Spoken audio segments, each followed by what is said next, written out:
श्री कृष्णा श्री कृष्णा श्री कृष्णा श्री कृष्णा। गुरुर्ब्रह्मा गुरुर्विष्णु गुरुर्देवो महेश्वरः गुरु साक्षात् परम ब्रह्म तस्मै श्री गुरवे नमः।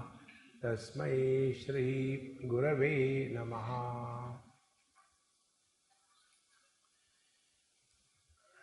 उपनिषद शब्द का अर्थ शास्त्रों में और आचार्यों ने भिन्न भिन्न प्रकार से बताया है। उपनिषद शब्द ये तीन शब्दों का मिलाप है।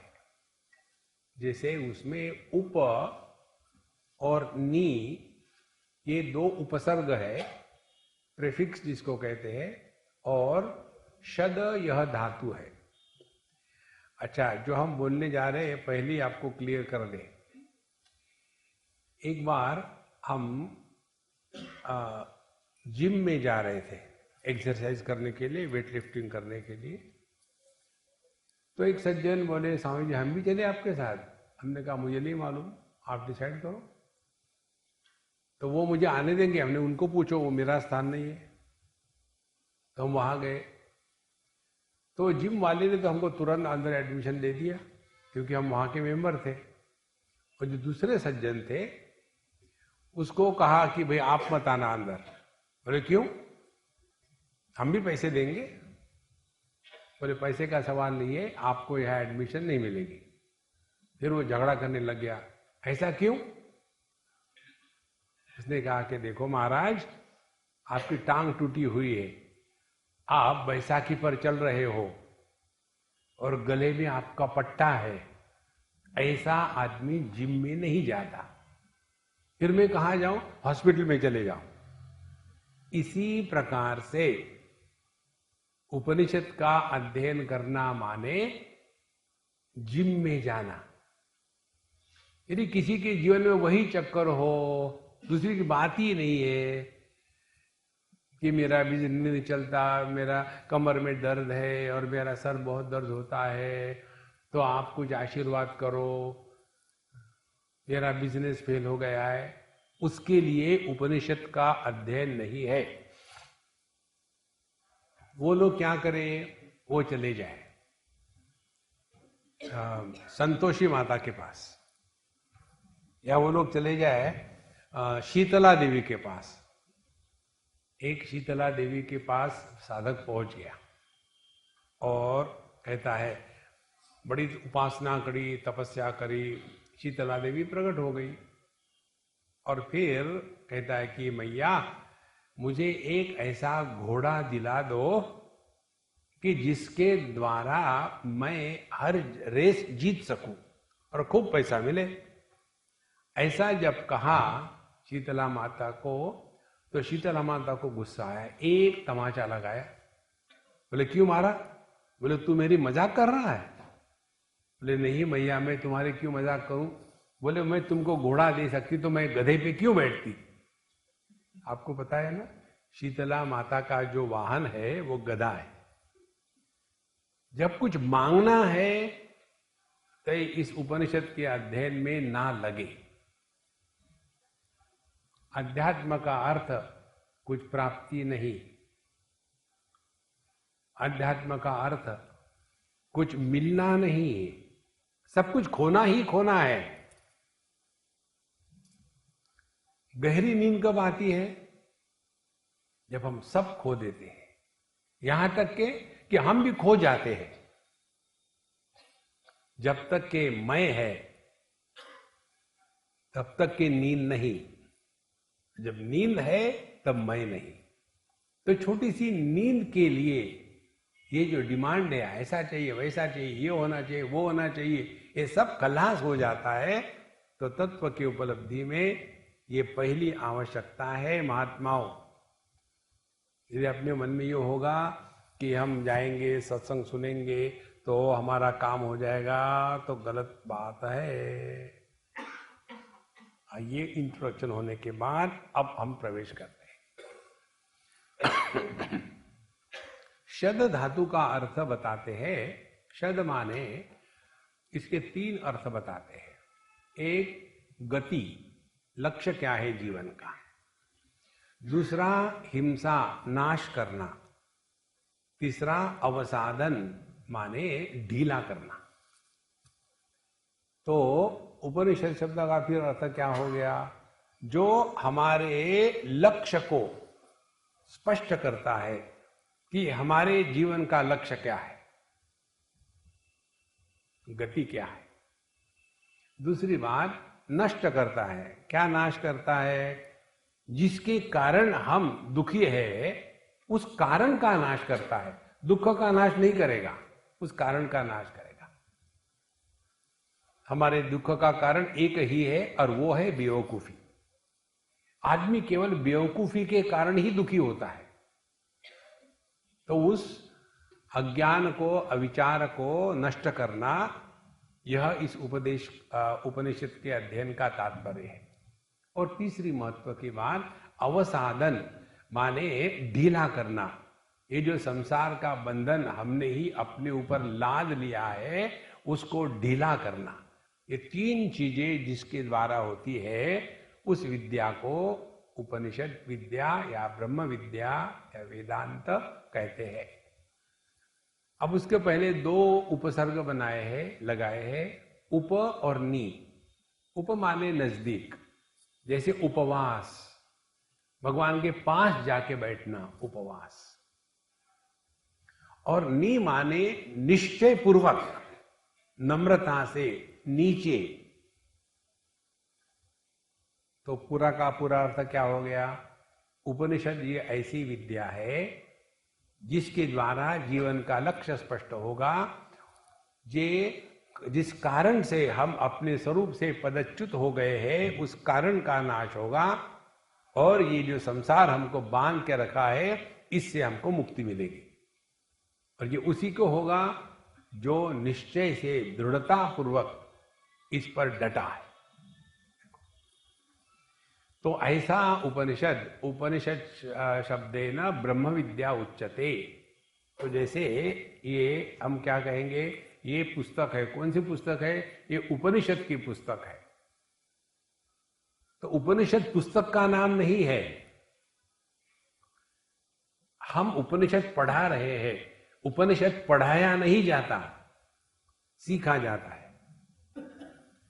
इस कैवल्य उपनिषद में पहले ही एक मंत्र आता है, आदि ही भगवो ब्रह्म विद्याम वरिष्ठाम सदा सद्भिः सेव्यमानाम निगूढ़ाम यया चिरात् सर्व पापम व्यपोय परात् परम पुरुषम याति दिव्यम तस्मै सहोवाच पितामहस्य श्रद्धा भक्ति ध्यान योगादवैहि।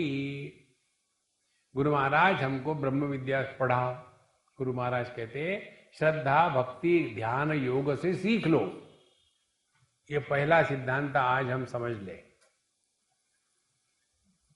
कहीं भी सिखाया नहीं जा सकता, हमको सीखना पड़ता है। कोई किसी को कुछ नहीं सिखा सकता, हर एक को सीखना पड़ता है। हम लोगों के दिमाग में ऐसी कुछ बात घुस गई है कि गुरु महाराज के पास गए और गुरु महाराज हमको कहे, महाराज उठाओ, हम आपके शरण में आए। ऐसा कुछ नहीं होता। We have to learn ourselves. तो यह जो उपनिषद विद्या है, इसमें शिष्य का सहयोग 100% चाहिए। सिखाने वाले आचार्य तो एक ही होते हैं, लेकिन 4 प्रकार के विद्यार्थी भगवान शंकराचार्य ने बताए हैं। एक प्रकार का विद्यार्थी वो है जो एक ही बार बतावे तो पूरे तत्व को ग्रहण कर लेता है, उसको कहते हैं उत्तम अधिकारी। दूसरी प्रकार का विद्यार्थी वो है जिसको कहते हैं मध्यम अधिकारी। उसको थोड़ा थोड़ा समझ में आता, थोड़ा थोड़ा समझ में नहीं आता, क्योंकि उसके मनीराम भटकते रहते। तीसरा प्रकार का विद्यार्थी वो है जिसको कुछ भी समझ में नहीं आता, पत्थर के जैसा। और चौथा, तीसरा जो है उसको अधम अधिकारी कहते हैं। तो उत्तम अधिकारी, मध्यम अधिकारी और अधम अधिकारी। और चौथा महाभाग, उसको कहते हैं अधमाधम। जो बताया एकदम उल्टा समझना, सीधा नहीं समझना। और इसी को लेकर के हम इस दुनिया में फंसे हुए हैं। क्योंकि किसी भी तत्व का प्रतिपादन करने के लिए अनेक प्रकार की कहानियों का, आख्यायिका आवश्यक है समझाने के लिए, क्योंकि ये तत्व किसी के जैसा नहीं है, अनुपमेय। देखो ये छोटी छोटी बातें जो है इसको ग्रहण कर लो तो शास्त्र के तत्व प्रकट हो जाते हैं। उदाहरण के लिए शतरूपा और मनु जी, इन्होंने भगवान नारायण की तपस्या करी और भगवान प्रकट हो गए और उन्होंने कहा कि देखो जी हमको पुत्र नहीं है, पुत्र चाहिए, तो हमको आपके जैसा पुत्र होना चाहिए। तो भगवान नारायण ने क्या कहा, मेरे जैसा कोई नहीं है, तो मैं ही तुम्हारा पुत्र बन के आ जाऊंगा। इसे सीखा क्या हमने? इसे यही सीखना है, परमात्मा एकमेवाद्वितीय है, इसके जैसा कुछ नहीं है। अब इसके जैसा कुछ नहीं है ये बताना हो तो कैसे बतावे? देखो, इसीलिए अनेक प्रकार की आख्यायिकाओं का उपयोग किया जाता है और उससे हमको तत्व को ग्रहण करना है। देखो एक उदाहरण दे दो। और एक बार की बात है, हम ये बता रहे थे कि जो छोटी चीजों में फंसा है उसको पूर्ण तत्व का ज्ञान नहीं हो सकता, ये सिद्धांत बताना था। अब कैसे बतावे? तो हमने कहानी बताई। एक मछली थी और वो मछली वहां से निकली समुद्र से और एक कुएं में गई, और कुएं में जाने के बाद वहां एक मेंढक था। अब वो मेंढक उस मछली को देख करके पूछने लगा, भाई तुम कौन हो? बोले मैं मछली हूं। कहां से आए हो? समुद्र से आई हूं। समुद्र क्या होता है? बोले पानी का संग्रह होता है। बहुत बढ़िया, कितना पानी होता है? अब मछली चुप। तो उस मेंढक ने अपने छोटे से हाथ ऐसे किए, इतना पानी होता है? तो बोले नहीं जी। फिर इतना पानी होता है? बोले नहीं। दोनों हाथ से इतना पानी होता है? बोले नहीं। फिर उसको गुस्सा आया, फिर छलांग मारी, पानी ही पानी में, यहां से वहां तक इतना पानी होता है? बोले नहीं रे बाबा। फिर उसको और गुस्सा आया, मेंढक ने दीवार से दीवार तक डायगोनली एक छलांग मारी, क्या इतना पानी होता है? बोले नहीं। फिर कितना होता है? बोले चलो। दोनों चले गए समुद्र में। वहां जाने के बाद अब ये मछली पूछती है मेंढक को, कितना पानी है? मेंढक चुप। अब इससे तात्पर्य क्या निकला? तात्पर्य ये है, जो कूप मंडूक वृत्ति से रहता है, जो छोटे दायरे में फंसा है, उसको अनंत की कल्पना भी नहीं हो सकती। ये सिद्धांत हुआ ना। ये सुनने के बाद एक बुढ़ाऊ सज्जन, बड़े सिंपलटन, सामने बैठे हुए थे, मुझे पूछते, स्वामी जी वो मछली उस कुएं में कैसी गई? तो मैंने कहा वो किंगफिशर एयरलाइन से गई। अब मुझे बताओ, जो इस प्रकार से मिट्टी के दिमाग का बना हुआ आदमी है, उसको क्या समझावे? इसीलिए संतो, यह जो तत्व ज्ञान है, यह अनेक प्रकार के कहानियों के द्वारा बताया जाता है, ताकि कहीं ना कहीं क्लिक हो जाए। ये इत्थम इदम ऐसा नहीं होता, ये ऐसा है वैसा है, क्योंकि एकमेवाद्वितीय। इसीलिए इस तत्व को ग्रहण करने के लिए अधिकारी सूक्ष्म चाहिए। देखो, एष सर्वेषु भूतेषु गूढ़ोत्मा न प्रकाशते दृश्यते तु अग्रया बुद्धिया सूक्ष्मया सूक्ष्मदर्शिभी। परमात्मा तो ओतप्रोत है, परमात्मा कहाँ नहीं है। देश काल वस्तु, इन परिच्छेदों से रहित जो वस्तु होती है वो हमेशा होती है, लेकिन वो न प्रकाशते, वो हमको दिखता नहीं। कारण क्या है? हमारी बुद्धि एकदम मोटी हो गई है।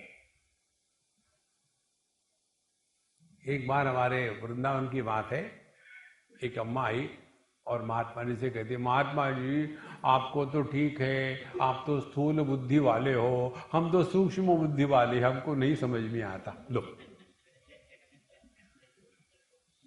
देखो संतो, बुद्धि की सूक्ष्मता का तात्पर्य है कि किसी भी वस्तु को बताने के बाद उसका तात्पर्य क्या है, उसका प्रयोजन क्या है। इस प्रकार से यह जो उपनिषद है, ये वही व्यक्ति इससे लाभान्वित होगा जिसने अपने आप को इस कार्य के लिए लायक बनाया है। अच्छा, एक और महत्व की बात, जैसे अपने गवर्नमेंट जॉब होते हैं, गवर्नमेंट जॉब किसके लिए होता है? जो सभी कामों के लिए नालायक है उसके लिए गवर्नमेंट जॉब पक्का होता है। बिल्कुल सरल सरल बात है, क्योंकि वहां एक बार पोस्ट स्टैम्प के जैसे चिपका दिए तो केवल भगवान ही उसको हटा सकता है, बाकी कोई नहीं हटा सकता। वो आपको काम करने की जरूरत थोड़ी है।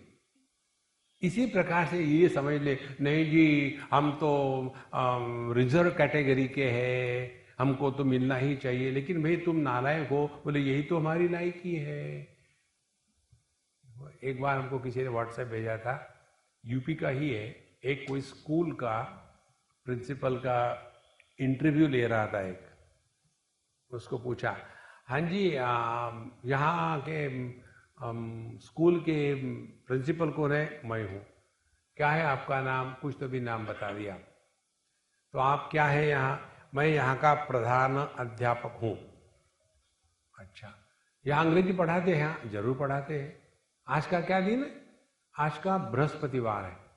बृहस्पतिवार को अंग्रेजी में क्या कहते हैं? क्या कहते हैं? फिर उसने कहा वेडनेसडे। हाँ हाँ वेडनेसडे, वेडनेसडे। बोले वेडनेसडे कहते हैं? ठीक से सोचो, मैं भूल रहा हूं, शायद फ्राइडे होगा। हाँ हाँ फ्राइडे, फ्राइडे।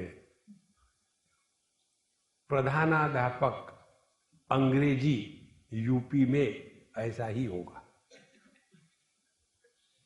देखो महाराज, कारण क्या? Reservation category. यही सिद्धांत लेकर के यदि शास्त्रों का अध्ययन करोगे ना, कि स्वामी जी आपको तो ठीक है, आप सन्यासी हो, हम गृहस्थ है, माने क्या? क्या गृहस्थों के लिए ब्रह्म ज्ञान रिजर्वेशन से मिले? मेहनत करो, और मेहनत क्या है? त्यागे नहीं के अमृतत्व मानसु। ये दुनिया से कुछ भी ना हमको चाहिए ना कुछ देना है। देखो संतो, यदा सर्वे प्रमुच्यन्ते कामा यस्य हृदि स्थिता अथमर्त्यः अमृतो भवति अत्र ब्रह्म समश्नुते। जब तक के हृदय में एक भी कामना है तब तक के तत्व की बात समझ में भी नहीं आएगी। इसीलिए यह अध्ययन यदि हमको लाभ कराता है तो इसमें ना गुरु का चक्कर है ना भगवान का चक्कर है, आपकी लायकी है। You deserve it. देखो संतो, यह यजुर्वेद का उपनिषद ईशावास्य, ये जो परंपरा से पढ़ते जैसे हम पढ़े हैं, उसमें पहले इसी उपनिषद को पढ़ाते हैं। पहले प्रकरण ग्रंथ का होता है, गीता जी होती है, फिर उपनिषद। उपनिषद में पहले ईशा, कठ, केन, मुंडक, मांडुक्य, उसके बाद तैत्तरीय, ऐत्तरेय, इस प्रकार से होता है। तो यह ईशावास्य उपनिषद जो है ये सबसे पहले इसे बताते हैं। इस उपनिषद की विशेषता ये है कि ये जो हमारे आर्य समाजी बंधु होते हैं ना, ये उपनिषद को स्वीकार नहीं करते, लेकिन इस उपनिषद को स्वीकार करते हैं क्योंकि ये मंत्र भाग में आता है, और इसके लिए उसको ईशावास्य संहिता भी कहते हैं। इस उपनिषद के मंत्रों का कहीं भी कर्म कांड में विनियोग नहीं है। देखो, मंत्र भाग के जो मंत्र आते हैं ब्राह्मण भाग में, वो सभी के सभी कर्म के लिए उसका विनियोग होता है, लेकिन ये मंत्रों का विनियोग कर्म के लिए नहीं है। तो इस उपनिषद में हमको क्या क्या बताया है, इस सब का सारांश इस उपनिषद के जो शांति पाठ है उसी में आ गया है। ये विशेषता है इस उपनिषद की। किसी भी शास्त्र का अध्ययन करने के पहले सबसे महत्व की बात होती है कि आचार्य और जो विद्यार्थी है, अंतेवासी, शिष्य है, इन दोनों का ट्यूनिंग होना आवश्यक है। जैसे हम लोग फोन उठाते हैं तो फोन लगने के बाद पहले क्या करते हैं, हेलो हेलो। अब हेलो हेलो क्या अर्थ है, माने यार मैं बोल रहा हूं, कोई सुन भी रहा है कि मैं फोन से ही बोला जा रहा हूं। इसी प्रकार से शिष्य और आचार्य, इन दोनों का कनेक्शन ठीक करने के लिए ये हेलो हेलो जो है, उसके जगह में हम लोग यह शांति पाठ का पाठ करते हैं, जिसके द्वारा आचार्य का मन भी शांत होकर के विषय के प्रतिपादन में लगा है और विद्यार्थी भी सब दुनिया को बाहर छोड़ के अब केवल शास्त्र का अध्ययन एकमात्र प्रयोजन से यहां आए हैं। एक ध्यान से बात सुनना, ये बहुत महत्व की बातें होती है।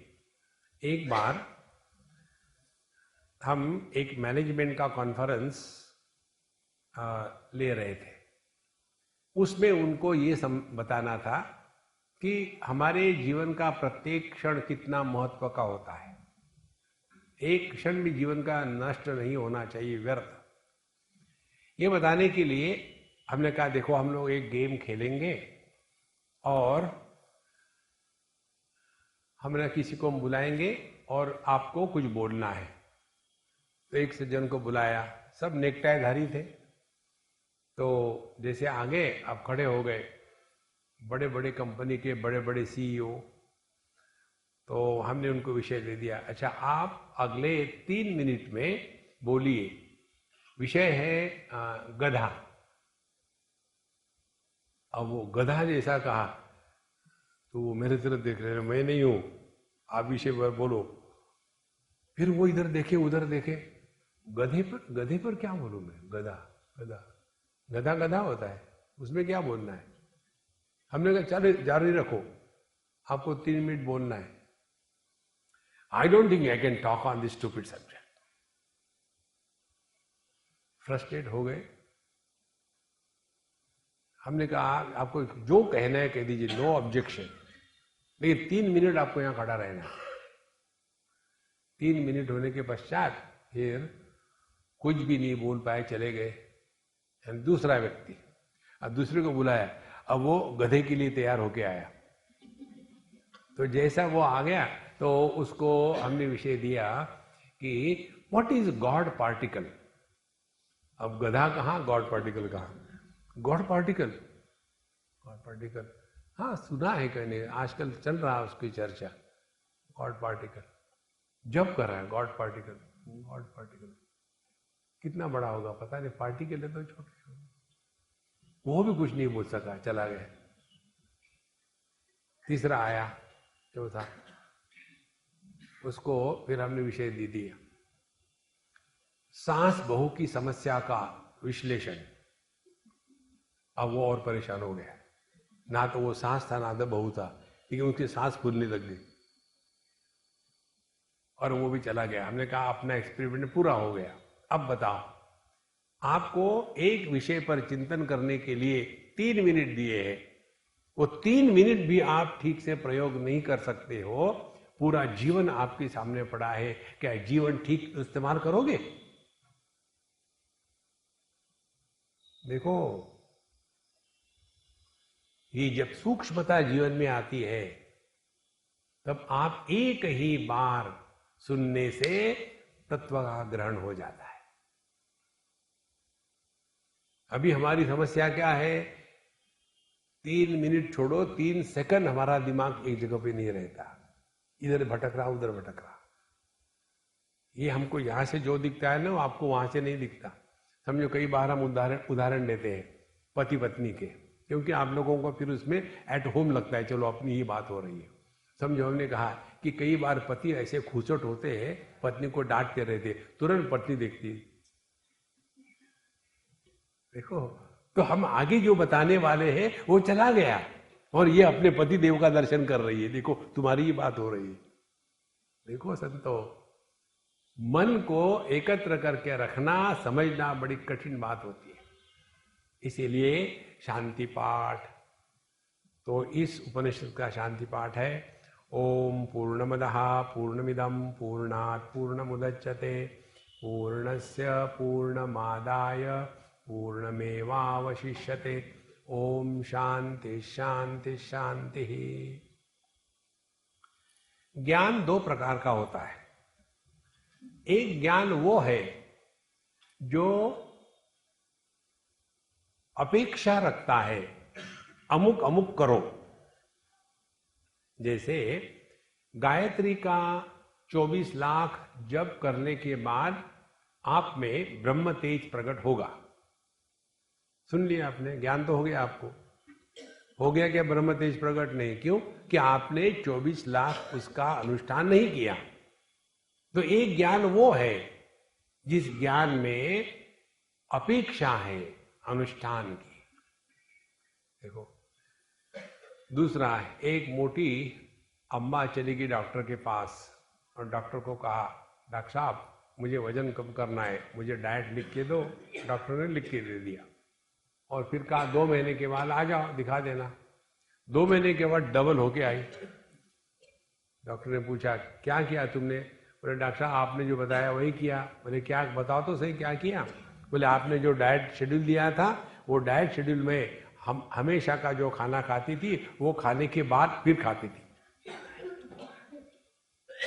देखो, और फिर कहते कि हमारे कमर में दर्द है। कमर हो तब दर्द ना, कमरे है, कमर का है। एक वह ज्ञान जो कर्म की अपेक्षा रखता है, दूसरा वो ज्ञान। जैसे ये लाल रंग है पर्दे का, अब लाल रंग है, इसमें क्या अपेक्षा है? कुछ करना थोड़ी है।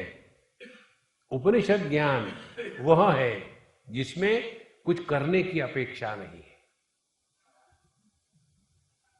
देखो, लेकिन जिसको ये करने का रोग लगा हुआ है, कुछ ना कुछ करना है, ऐसा व्यक्ति फिर ध्यान भी करता है। मेडिटेशन करो और क्या करो? सफरिंग। देखो संतो, तो उपनिषद का ज्ञान हमको कुछ कराता नहीं है, केवल बताता है। क्या बताता है? पहले शुरू करते हैं ओम से। ओम, इसका उच्चारण करने से हमारा जो मन इधर उधर भटकता है वो शांत हो जाता है। पंचदशी में 4th अध्याय में आता है, यदि आपकी समझ ठीक हो गई हो, अब समझ ठीक हो गई है, अब ये बीवी बच्चे घर दार ये बहुत हो गया, इनफ इज इनफ नाउ, अब तुम अपना जीवन जियो, अब हमको अपना जीवन जीने दो, अब शांत हो के आप बैठे हो। ज्ञान की कुछ कमी नहीं है, वैराग्य भी सफिशिएंटली आ गया है, लेकिन जो पुरानी आदतें होती है व्यक्ति की, जिसको कहते हैं मनोराज्य। मनोराज्य माने हैबिचुअल थिंकिंग। आदमी खामोखाम विचार करते रहता है। जैसे बैठे हैं कहीं, जैसे समझो हम यहाँ बैठे हैं, अब सामने जो वस्तुएं रहने तो अपने को क्या फर्क पड़ता है, लेकिन विचार करता है यदि इन लोगों ने ये ट्यूबलाइट यदि इधर से लगाते तो ऐसा होता। किसने पूछा आपको? लेकिन मन, जो आदत है विचार करने की, वो टूटती रही। तो ऐसी जो हमारी मनोराज्य की आदत है उसको नष्ट करने के लिए शास्त्र बताते हैं, दीर्घम प्रणवम उच्चार्य मनोराज्यम विलीयते।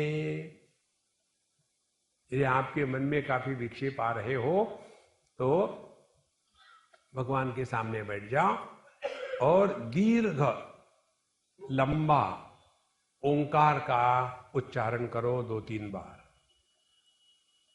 तो आपका मन शांत हो जाएगा। और आपने ये भी देखा होगा, ये ओंकार का जब जहां भी जप होता है ना, बड़ा आनंद आता है।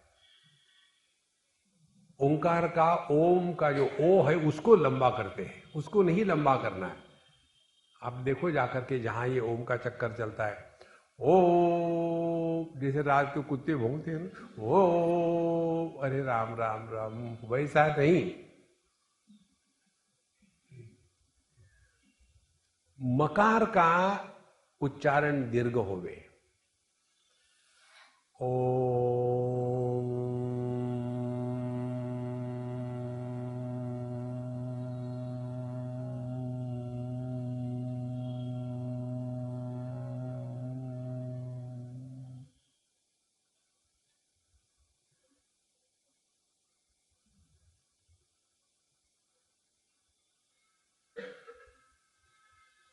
इसके द्वारा जो शब्द के कारण शब्द की तरंगे निकलती है, वो सभी के सभी अपने शरीर के एक एक पेशी को, प्राण को, मन के स्पंदनों को शांत करने में मदद करती है। यहां मत करना, घर जाके ट्राई करना। तो ओम दोनों ने, शिष्य ने, गुरु ने कर लिया। अब इसके द्वारा हम परमात्मा का स्मरण करते हैं। ओम इसलिए कहते हैं कि वहां झगड़े नहीं है। ये जो आर्य समाजी है, जिनको पूजा से परेशानी होती है, वो भी ओम कहते हैं। जो योगी है, निरीश्वरवादी योगी जो है, वो भी ओम का स्वीकार करते हैं। जिनको कहते हैं सगुण निराकार, ये योगियों का भगवान है। सगुण साकार ये भक्तों का भगवान है। निर्गुण निराकार यह वेदांतियों का परमात्मा है। सभी के सभी इस ओम को स्वीकार करते हैं, इसीलिए कोई झगड़े का चक्कर नहीं। तो ओम, उसके पश्चात अब मंत्र में बताते हैं पूर्णम अदः पूर्णम इदम। पूर्ण माने, देखो आप किसी भी शब्द का प्रयोग करो परमात्मा को लखाने के लिए, वो गलत ही होगा। कोई भी शब्द का प्रयोग करो। इसीलिए हम हमारे प्रवचनों को ब्लफ सेशन कहते हैं। एक जगह हमारा सत्संग हो गया, हमने कहा, एक अम्मा आई, स्वामी जी, हमने कहा ब्लफ कैसी रही आज की? स्वामी जी आप ये मत कहा करो, ब्लफ ब्लफ कहते हो, इतना आनंद आता है, ब्लफ कहते हो। हमने कहा देखो हम आपको सिद्ध करके दिखाते हैं। शास्त्र बताते हैं परमात्मा वाणी का विषय नहीं है, तो भगवान के बारे में जो भी बोलो झूठ है। दूसरी बात, ये जगत मिथ्या है। मिथ्या जगत के बारे में कुछ भी बोलो, सच बोल ही नहीं सकते। देखो, जैसे किसी ने कहा ये मृग तृष्णा जो है, मिराज वाटर्स, उसको हमने एक गिलास पानी पिया, बड़ा आनंद आया। किसको झूठ बोल रहे हो यार, मिराज वाटर होता है क्या? तो परमात्मा के बारे में बोलो तो झूठ है, दुनिया के बारे में बोलो तो झूठ है। और तीसरी महत्व की बात, चम्मच आप मुख में डालो तो जिस वस्तु को हमारी जीवा स्पर्श करती है उसको झूठा कहते हैं ना। देखो चम्मच झूठा हो गया, बोलते किससे हो? इसी झूठ वाली वस्तु से। तो कह रहे क्या? चुप रहे। मौनम व्याख्या प्रकटित पर ब्रह्म तत्वम युवानम। और फिर भी इसके बारे में बोलना है। देखो कितनी परेशानी है। आश्चर्यो वक्ता कुशलोस्य लब्धा आश्चर्यो ज्ञाता कुशलानुशिष्टा। कठोपनिषद की श्रुति कहती है ये बड़ा आश्चर्य है। गुरु महाराज कहते हैं कि ये इसके बारे में बोला नहीं जाता, फिर भी बोले जा रहे हैं, और बोलते हैं और कहते हैं बोला नहीं जाता। आश्चर्य ही आश्चर्य है। इसलिए यह जो परमात्मा है, इसके बारे में कुछ भी बोलो उसमें कमी रहेगी, फिर भी उसको हमको बताना है। तो बताते हैं वह जो परमात्मा है वो पूर्ण है। पूर्ण माने क्या? पूर्ण माने जिस पर कोई परिच्छेद नहीं है। तीन प्रकार के परिच्छेद होते हैं, देश का, काल का, वस्तु का। यह देश काल वस्तु के परिच्छेद जिसमें नहीं है वह परिपूर्ण है। पूर्णमदः, परमात्मा पूर्ण है। परमात्मा पूर्ण है माने क्या? देश काल वस्तु इन तीनों का प्रभाव जिस पर नहीं है वह परमात्मा पूर्ण है। अब वो परमात्मा कहाँ है? अदस, वो वहां है कहीं तो भी दूर है, परोक्ष है, जिसके बारे में हमको कुछ जानकारी नहीं है। तो ईश्वर को लेकर के, परमात्मा को लेकर के, भगवान को लेकर के हमने परोक्षता को स्वीकार किया। रामकृष्ण को तो किसी ने देखा नहीं, किसी ने कह दिया, हमने सुन लिया, मान लिया। देखो एक जगह में कोई शिव जी का वो एग्जीबिशन कर रहे थे, और एक सज्जन बोले स्वामी जी हम शिव जी का कर रहे हैं एग्जीबिशन, तो हमको एक चीज पता नहीं है, हमको बताएंगे आप? शिव जी के माता पिता का नाम क्या था? उनका जन्म कहाँ हुआ था? क्योंकि हमने चित्र देखा है, शिव जी सो रहे हैं और उनके सर पे वो पानी निकल रहा है और नाग है, और ऐसे जैसे भगवान कृष्ण सोते हैं ना निरागस होकर के, वैसे ही शिव जी सो रहे। हमने यार शिव जी के जन्म ही नहीं हुआ। देखो जैसे कृष्ण जन्माष्टमी होते वैसे शिव जन्माष्टमी नहीं होती। तो जिसका जन्म ही नहीं हुआ उसका हैप्पी बर्थडे कैसा मनाएंगे? तो जो काल से परिच्छिन्न नहीं है, देश से नहीं है, वस्तु से नहीं है, वह पूर्ण वस्तु, पूर्णमदः। फिर ये जो दुनिया है, इदम, इदम शब्द का अर्थ संस्कृत भाषा में लेंगे तो जिसको हम कहते ये, इदम कैमरा, यह कैमरा, इदम माइक, यह माइक, वो परमात्मा पूर्ण है, यह दुनिया पूर्ण है। देखो हमने कहा अरे मोहन पानी ले आना, मोहन पानी ले आया, फिर उसको ही कहा हमने सोहन पानी के साथ तुमने पेड़ा क्यों नहीं लाया? तो अगला आदमी क्या सोचेगा, अभी तो इन्होंने इसको मोहन कहा था, अभी सोहन कह रहे। माने क्या, एक ही के दो नाम है। 15वें अध्याय में यही सूक्ष्मता है। द्वौ व्यो पुरुषो लोके क्षरश्चाक्षर एव च क्षर सर्वाणि भूतानि कूटस्थोक्षर उच्यते। एक ही पुरुष क्षर भी बना है, अक्षर भी बना है, दो पुरुष नहीं है। देखो मुंडकोपनिषद में भी आता है उसी प्रकार का मंत्र, द्वा सुपर्णा सयुजा सखाया समानम वृक्षम परिशस्व जाते। दो प्रकार के पक्षी एक ही डाली पर बैठे हुए हैं, तो वहां पक्षी दो नहीं है, एक ही की दो प्रकार से अभिव्यक्ति हो रही है। जैसे एक ही आदमी अपने पिता के संदर्भ से पुत्र कहा जाता है और अपने पुत्र के संदर्भ से पिता कहा जाता है, तो वो दो नहीं बना, वो है एक ही।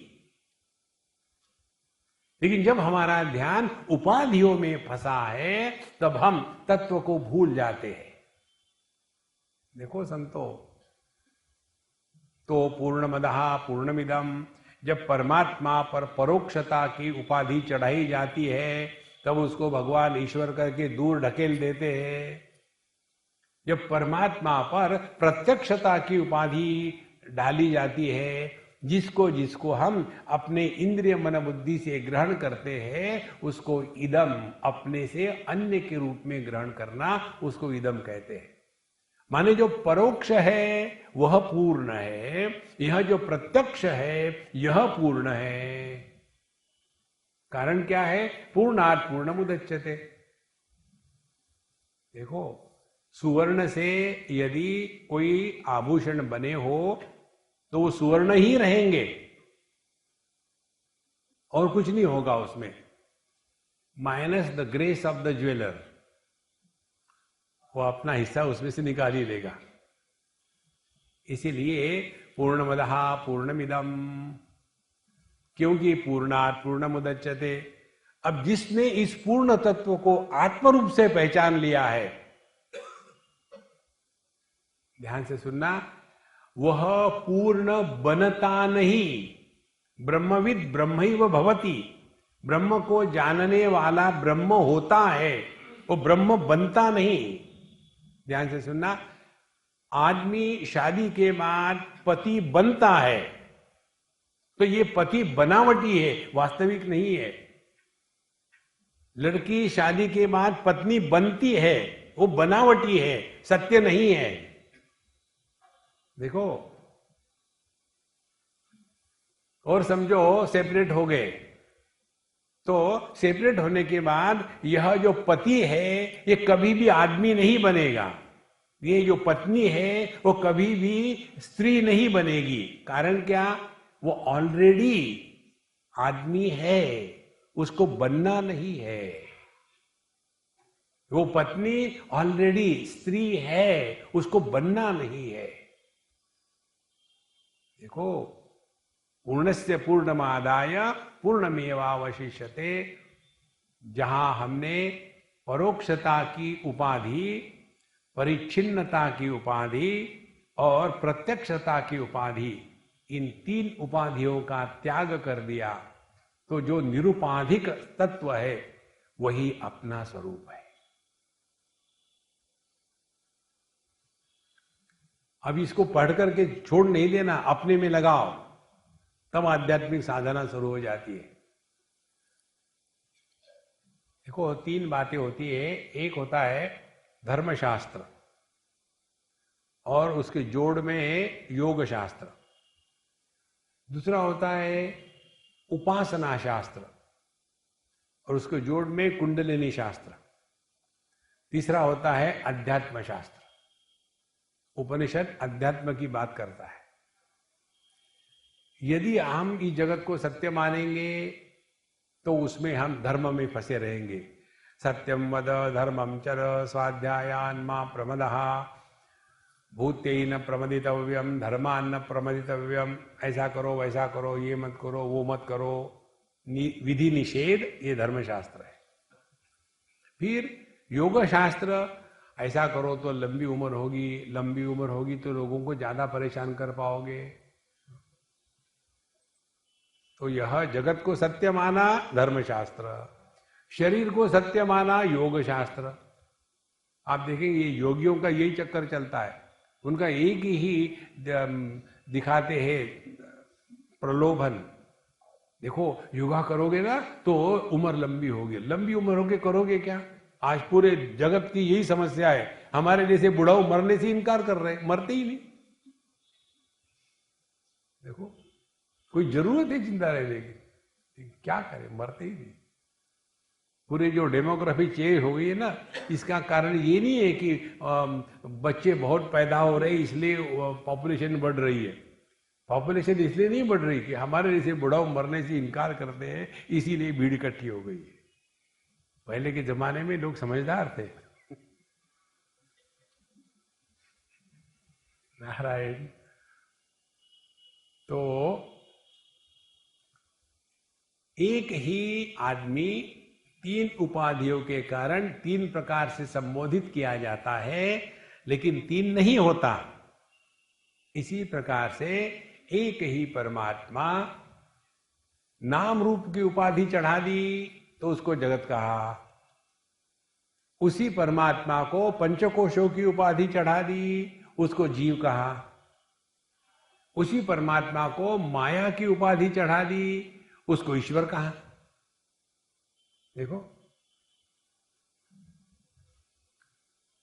तो जब, जैसे हम अपना उदाहरण लेते, हम अपने पिता के दृष्टि से पुत्र है, पत्नी के दृष्टि से पति है और पुत्र के दृष्टि से पिता है, तो हम कितने हो गए? चार नहीं, एक ही है। फिर हमारे पिताजी का स्वर्गवास हो गया तो कौन मरा? कोई भी नहीं मरा, हम तो जिंदा ही है। और पुत्र भी नहीं मरा, क्योंकि बिना पिता के आदमी पुत्र नहीं हो सकता। तो कौन मरा? कुछ भी नहीं मरा। फिर भगवान की दया से पत्नी कट गई, फिर पति भी नहीं मरा और आदमी भी नहीं मरा, क्योंकि बिना पत्नी के आदमी पति नहीं हो सकता। फिर पुत्र चला गया तो पिता को भी कुछ नहीं हुआ। माने ये सुखी दुखी होने वाले कौन है? जो नहीं है वो सुखी दुखी हो रहे। पुत्र दुखी होता है, पति दुखी होता है और पिता दुखी होता है। और इनकी स्थिति क्या है? वो कहीं भी नहीं है। देखो संतो, इसी प्रकार से एक ही पूर्ण तत्व पर नाम रूप की उपाधि चढ़ा दी, जगत कहा। तो इस जगत को जब हम परमात्मा रूप से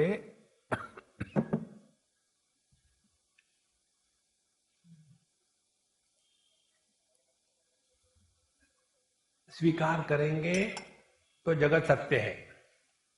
वाक्य सुधा नाम का एक विद्यारण्य स्वामी का ग्रंथ है, उसमें ये मंत्र आता है,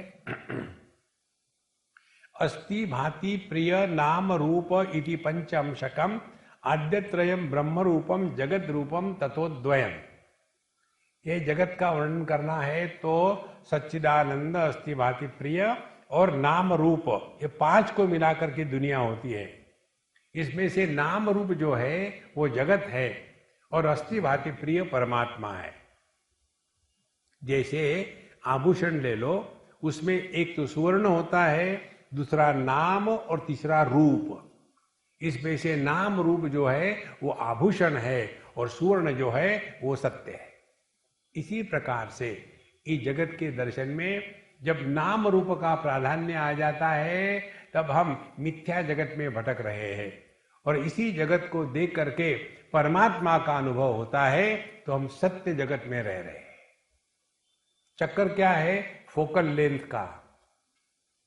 देखो, फोकल लेंथ को ठीक करो तो हम नाम रूप के द्वारा प्रभावित नहीं हो करके परमात्मा का दर्शन करेंगे।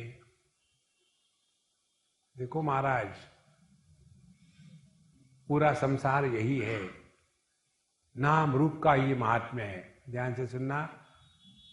जहां आपके अंतःकरण से या तो नाम या रूप, इन दोनों को हमेशा के लिए हटा दो तो आपको परमात्मा का दर्शन 24 घंटे रहेगा। कारण मन, नाम या रूप, इसके सिवा जिंदा नहीं रह सकता।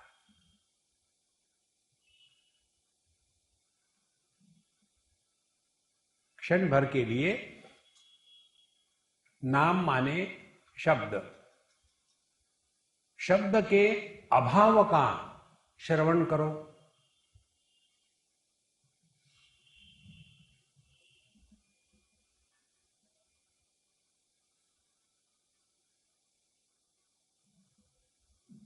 देखो, आपका मन जिंदा नहीं रहेगा।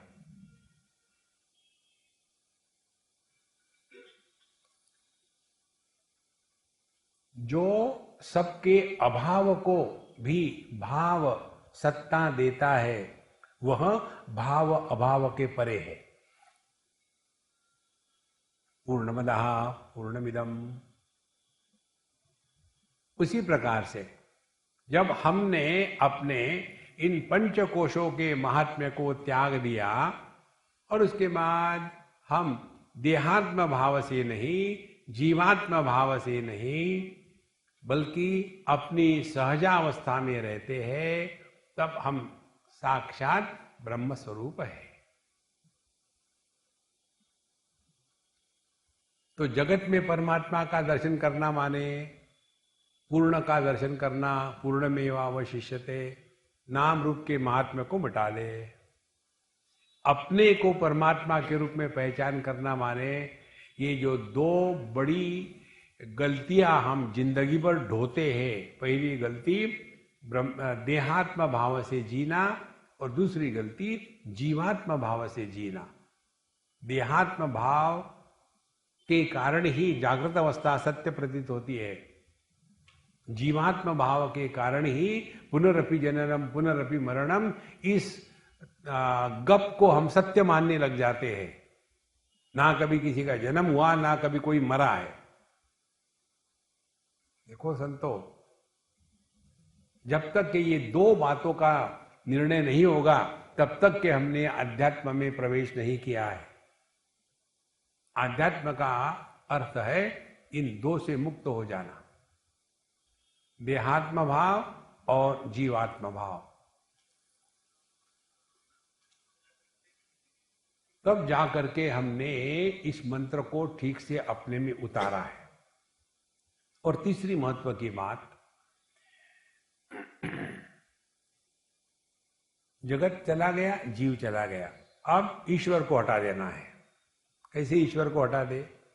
भगवान 7वें अध्याय में कहते हैं, दैवी हेषा गुणमयी मम माया दुरत्यया माम एव ये प्रपद्यन्ते मायाम एताम तरन्तिते। भगवान की माया को हटाने का प्रयत्न ना करें और माया में फंस जाओगे। फिर क्या? माम एव ये प्रपद्यन्ते, जो मेरी शरण में आते हैं। देखो, भगवान की शरण में चले जाना माने अपने मैं को मिटा देना। जिसने अपने मैं को मिटा दिया उस पर भगवान की माया कार्य नहीं करती। देखो ये बात हमने सीखी एक पुलिस अफसर से।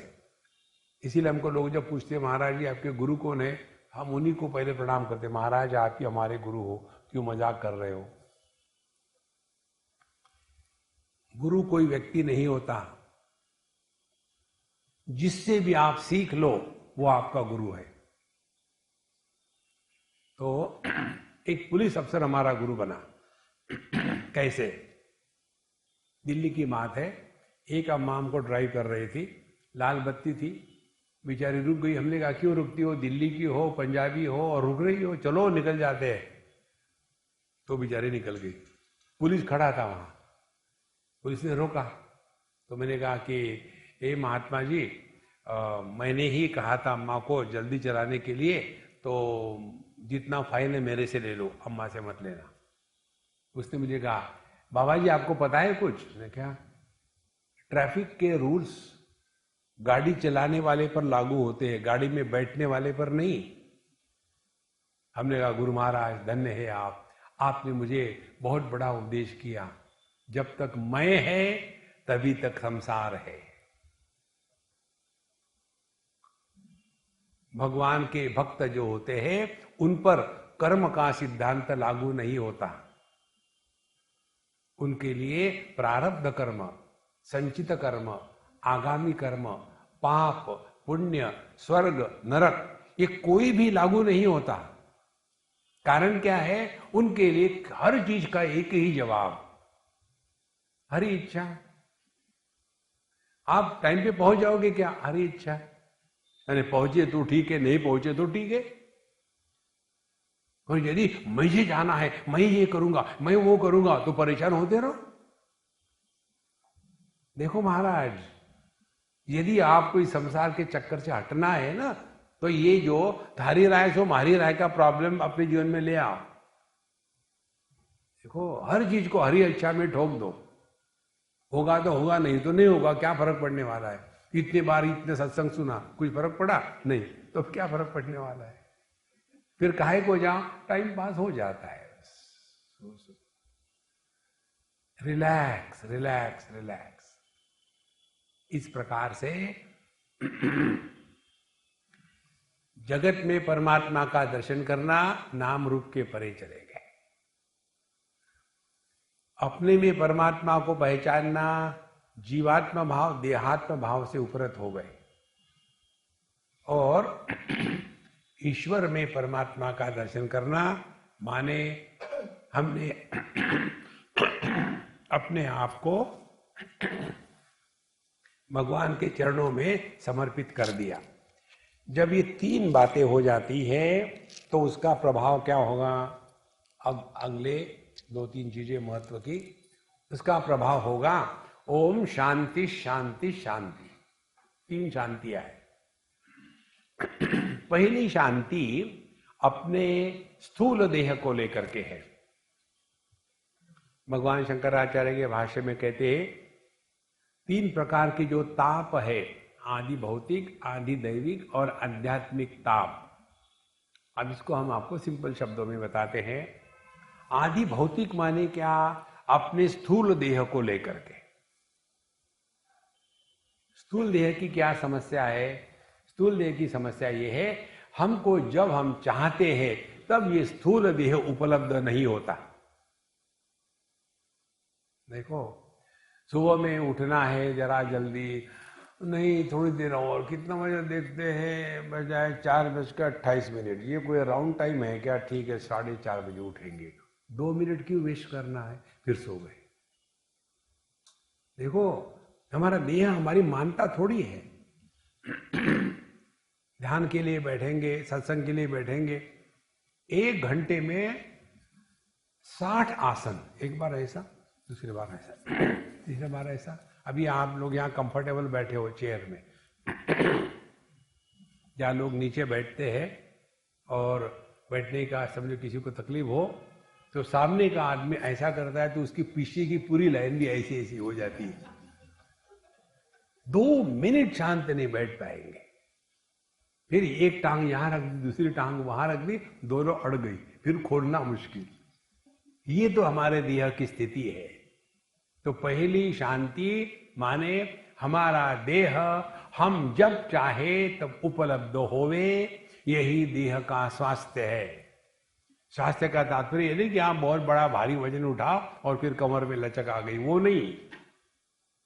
जब हम चाहे तब हमारा देह हमको उपलब्ध होवे। दूसरी शांति है मन की शांति। हमारा मन जब हम चाहे हमको उपलब्ध हो जाए। जैसे ध्यान के लिए बैठे, सब चीजों को छोड़ दिया एक क्षण में और एकदम शांत होकर के आगे कुछ नहीं।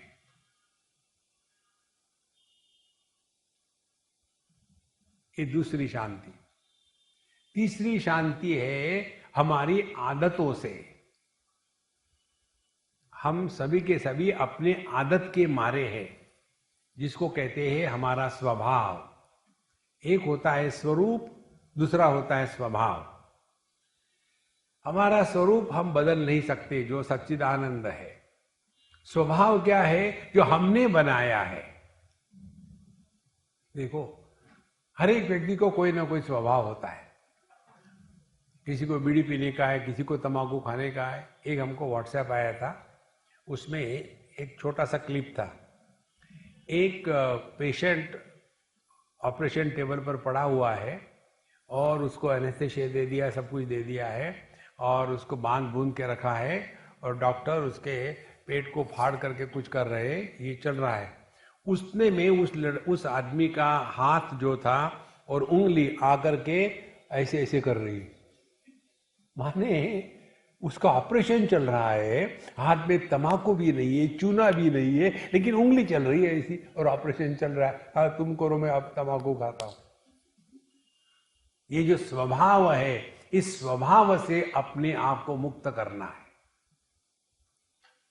ये 3 चीजों की शांति यदि हो गई जीवन में, तो हमने इस पूर्णमदा का अर्थ ठीक से समझ लिया। ध्यान से सुनना। देहात्म भाव की निवृत्ति, यह जागृत अवस्था की सभी समस्याओं का समाधान है। जीवात्म भाव की निवृत्ति, यह पुनरपि जननम पुनरपि मरणम, इससे निवृत्ति का एकमात्र मार्ग है। और जो हमारी पुरानी आदतें हैं, छूटती नहीं। देखो, कौन सी आदतें हैं? देहात्म भाव से जीना। हम 1-2 आदतें बताते हैं, इधर ध्यान दो। पहली आदत है, हम हिंदुस्तानी होने के कारण हम दूसरे के काम में एक्सपर्ट होते हैं, अपने काम में नहीं। लोगों ने क्या करना चाहिए ये हम बताएंगे। दूसरी बात, किसी को भी किसी भी विषय पर एडवाइस देने के लिए हम हमेशा तैयार हैं। आप घरों में देखोगे ना, ये जो विजिलेंस ऑफिसर्स होते हैं, विजिलेंस ऑफिसर माने बुढ़ाऊ, जिनको काम धंधा कुछ है नहीं, दिन भर घर में बैठे रहते हैं। अब ये जवान बच्चे लड़के इधर आते जाते रहते हैं और ये इनका विजिलेंस शुरू है। आज वो मैं 2 दिन से देख रही हूं, अपना जो डब्बू है वो फैन की तरफ क्यों देख रहा है? अरे उसकी कोई कारण है क्या देख रहा है? नहीं, कुछ ना कुछ जरूर है। फिर क्या कर, शादी करा दो। डिसीजन ले लिया। देखो, ये पुरानी आदतें, दूसरे के जीवन में दखल लेना, ये सबसे बुरी आदत है। हमको किसी के जीवन में कोई दखल नहीं लेना। और एक बुरी आदत, अपने आप से नॉन स्टॉप बोलते रहना।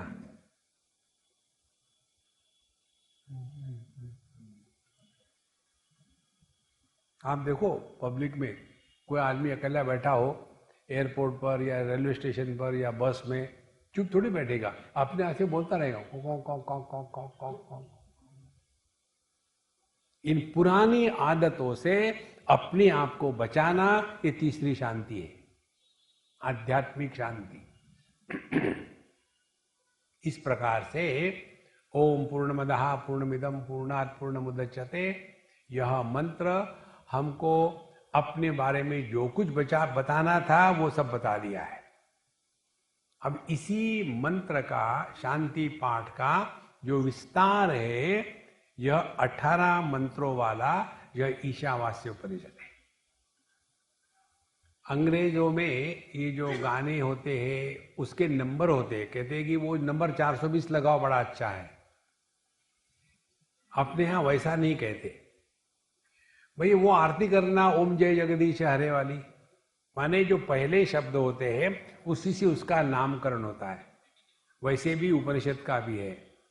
इसको ईशावास्य क्यों कहते हैं? क्योंकि ये उपनिषद प्रारंभ होता है ओम ईशावास्यमिदं सर्वम यत् किंच जगत्याम जगत। उसी प्रकार से जो प्रश्नोपनिषद है, क्योंकि उसमें 6 प्रश्न पूछे गए तो प्रश्नोपनिषद कर दिया। मुंडकोपनिषद है इसीलिए कि उसको पढ़ने के पहले सर मुंडाना पड़ता है, मुंडकोपनिषद। मांडुक्य उपनिषद, जैसे मेंढक टराव टराव करते रहता है, कोई सुने ना सुने, उसी प्रकार से बाबा जी लोग बोलते रहते हैं, कोई सुने ना सुने, वो भी मेंढक उपनिषद है, मांडुक्य उपनिषद। तो यह ईशावास्य उपनिषद हमको पूरा का पूरा जीवन का सूक्ष्म तत्व से लेकर के स्थूल जगत में कैसे रहना सब कुछ बताया है। महात्मा गांधी कहते थे सभी के सभी वेद लुप्त हो गए किसी भी कारण से, और यदि इस उपनिषद का पहला मंत्र यदि किसी को याद रहा, ओम ईशावास्यमिदं सर्वम यत्किंच जगत्याम जगत तेन त्यक्तेन भुंजीथा मां गृदः कस्यचित् धनम, इस एक मंत्र से पूरे शास्त्रों का जन्म फिर से हो सकता है। अनेक महात्मा लोग ये भी कहते हैं कि भगवद गीता के जो 18 अध्याय है, इन 18 अध्यायों का बीज इन 18 मंत्रों में है। इसीलिए यह उपनिषद बहुत ही महत्व का है, और इसको हम सूक्ष्मता से कल से शुरू करेंगे। अभी यही विश्राम करेंगे।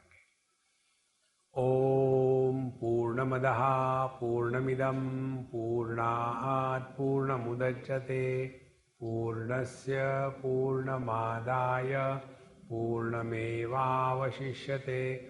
ओम शांति शांति शांति। हरि ओम। श्री गुरुभ्यो नमः। हरि ओम।